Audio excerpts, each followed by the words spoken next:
That was a shocker, that was a slap in the face, I've got to be honest.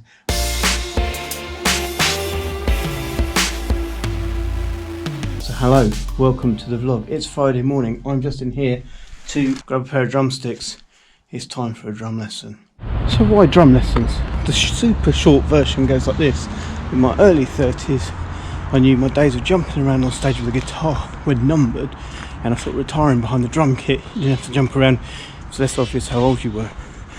Into my late 30s, I've suddenly becoming a producer, recording stuff, and realised that although I understood how to play guitar and bass and keyboards, didn't know what it really was to be a drummer. I also realised I spent a lot of my life working with people who were good drummers who could have taught me. I'd never asked one of them. So seeing as I was now working with Budo, I thought I'd ask him to do it as a 40th birthday present. It was kind of a bit of a joke, but the week after he said, come on then, when we start new lessons. So that was about 6 or 7 years ago, and well, we'll see how it's going.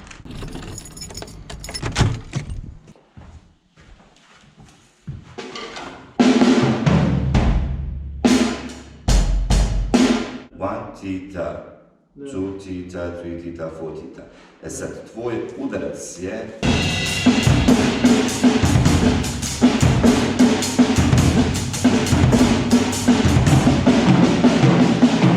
Sad zaguben.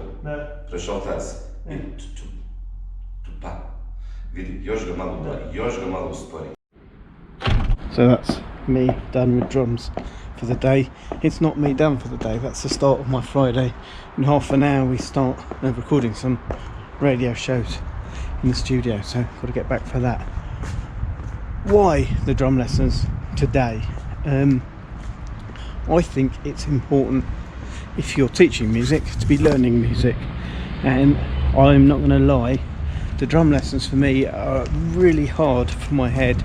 They like properly give me a headache, not because it's noisy, because of how I have to think about it. It's a completely new skill, and given the amount of time that I said that's passed since I started having them, I'm not a fast learner at it now. The fact that I'm doing a whole bunch of other stuff and I don't dedicate the time I should to practicing is a big part of that. That's also important because it makes you empathetic towards your music students who don't practice as well. So it all works together. So I definitely think my weakness and failings on the drums help me be a better, more sympathetic music teacher. Also, what I'm learning, even if I can't play it on the drums, does help me when I approach programming and stuff like that, which is kind of the point of it. And who knows, if I get that moment where I really settle down and get into a groove of actually practicing, maybe one day I could be a drummer. So there is a certain irony that you've seen me here struggling to play a shuffle on the drums. A shuffle is a rhythm that for a while now Budo and I have kind of used as a bit of a benchmark with our students of who really gets feel and groove and who doesn't, and whether it's the guitar or the bass or the drums. We've had a whole number of people who've really struggled to shuffle, and then those who can shuffle. Now, I had a situation this week with a girl who just started guitar really recently, and I was trying to explain the simple blues shuffle to her, and before I got through one round of the 12-bar blues, sort of demonstrating what it was she was playing along, which was shockingly good for someone to do that, and the fact that she just got it straight away is a positive sign for her. But as you can see, for me on the drums, sadly, for all my kind of feelings that maybe I have some kind of groove or rhythm, I am struggling to demonstrate that with a shuffle. But there you go. Let's talk about guitar quickly. One of my goals for 2020 was to learn to play the guitar better.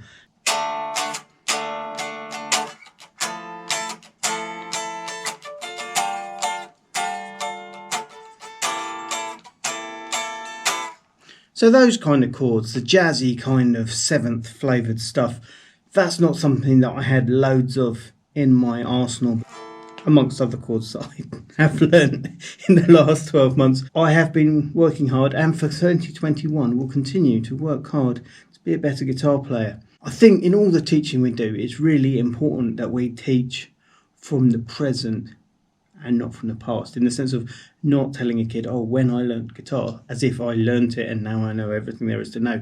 Clearly I don't, and clearly I've got a lifetime's worth of learning ahead of me if I choose to put the effort in, and I should choose to put the effort in. Rowan and I were having a conversation the other day where she was talking about the violin, the same issue, kind of going, I've got some students now, they've been with me so long. I need to keep learning, because what if the people I teach get better than me? What am I going to teach them then?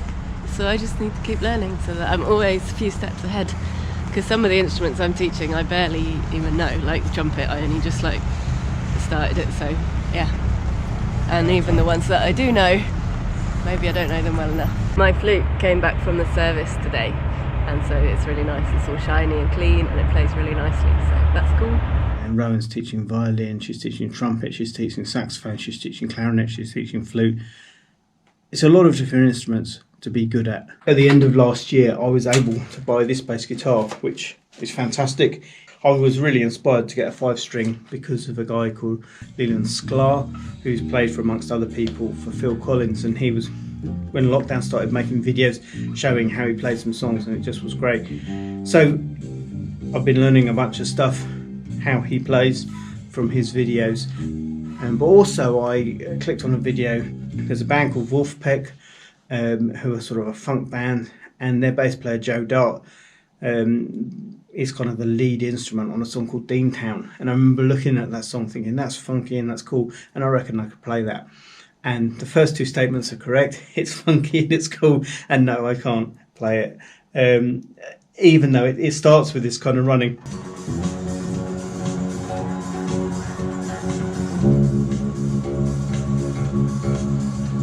Wow, I can't even hold that down. I need to learn. I'm not as good as I think I am. I think that's a really important thing. I don't even think I'm that good. But you know, the Deantown thing with the bass, that was a shocker. That was a slap in the face, I've got to be honest. All of this is important, I think, if we want to be people who are helping inspire young people. And I think it is fair to say that between Rowan and I and Budo and the work that we're doing here through Novi Most with young people, we are inspiring people to be musicians. Like, the look on a young person's face when they realise they can play something they didn't think they can play is really priceless. And it's exciting to be able to give people those opportunities. But for us to continue to be able to do that in the future, for us to be able to do that to the fullest of our potential, then we all need to be people who want to keep learning and want to keep pushing ourselves. I think that's enough for this vlog. Thanks very much for watching. Do give us a big thumbs up for being lifelong learners. Do leave us a comment or question if you want to know more. And do remember that together we do adventure.